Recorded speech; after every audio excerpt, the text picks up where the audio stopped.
আছো অন্ধকার কবরে,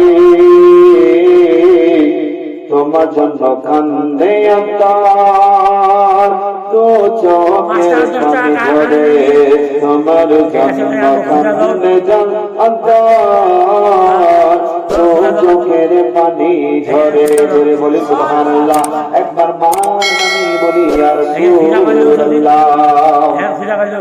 বাবা তুমি কেমন আছো, বাবা তুমি কেমন আছো অন্ধকার কবরে, তোমার জন্য কান্দে অন্তর, তোমার জন্য কান্দে অন্তর, দু চোখের পানি ঝরে, তোমার জন্য কান্দে অন্তর, দু চোখের পানি ঝরে। কেন? মা এমন একটা জিনিস, মা এমন একটা ভাই বের মেরে ঘর, যে মা তোমাকে আমাকে 10 মাস ধরে ধরে এই করবে আমাকে আপনাকে রেখেছেন, ওই মা জানি না কখন যখন আমাকে আপনাকে এই দুনিয়ার বুকে জন্মগ্রহণ করেছিলেন, জানি না কতটা কষ্ট পেয়েছেন।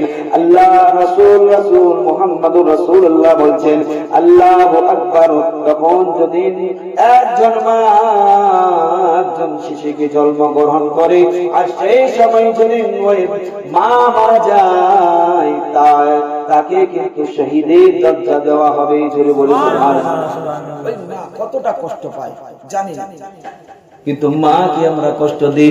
ও মা গো তুমি কেমন আছো অন্ধকারে কবরে, তোমার জন্য কান্দে অন্তর, দু চোখের পানি ঝরে।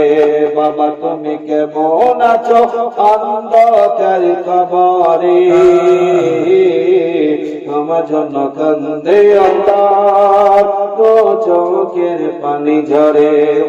আল্লাহ যেন তোমাকে মা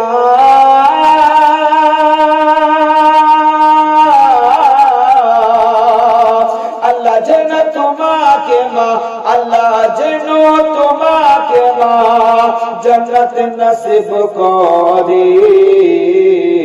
দুই হাত তোলে মুনাজাত করে বলে বারে বারে, দুই হাত তোলে মুনাজাত করে বলে বারে বারে, খোদার কাছে দোয়া করে বলে বারে বারে।